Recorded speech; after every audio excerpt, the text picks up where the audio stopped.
Hey everyone, this is Chris Dunkel. In this episode, what we're going to look at in WeVideo is how to add effects to a clip. So in this case, I've got my animation brought down on video track number 1. As you recall, we've got our editing here with the pencil. We can go to this one to fade in and out, but you'll notice the third one says effects. So I'm going to click on this one. You're going to get some options. And what you have are a variety of options you can add to a clip.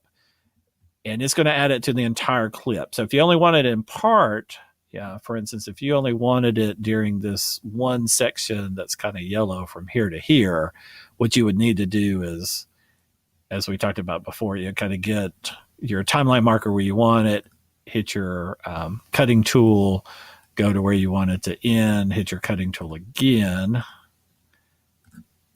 and then you could add the effects just to that one part.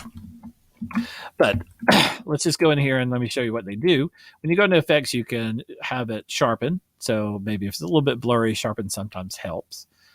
Over here on the right, it's going to show you what the effects do. So if you click on sepia, you'll see the original, and it's going to turn it to sepia tone.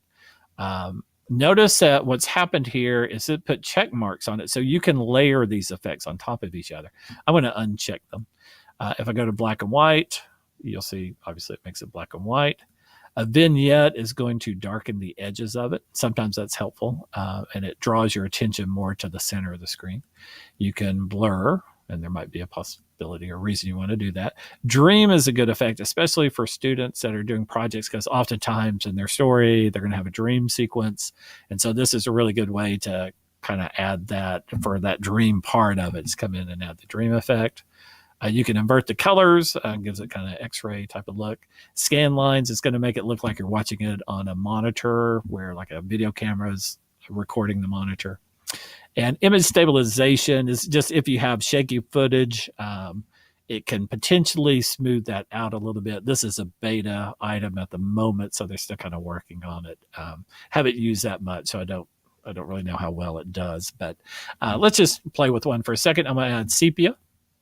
And just simply click apply. You'll notice you have two options, this clip only or all clips. So if I had multiple clips on that track, or potentially even just in the whole project there, it would add that. If I click on all clips, it would add that effect to all. So I'm going to click apply, and you'll see now it's turned my my animation into sepia tone.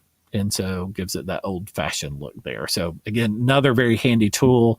Oftentimes with my drama students, or when I had history students that were doing videos, that type of thing, sepia is very popular because it makes it look old-timey video. If you want to get rid of it, you can go back into effects and just uncheck it and then apply. So now we're back to normal. So that's what the effects button does. Definitely play around with it because it can add some cool effects to your clips. If you have any questions, as always, just let me know. Thank you.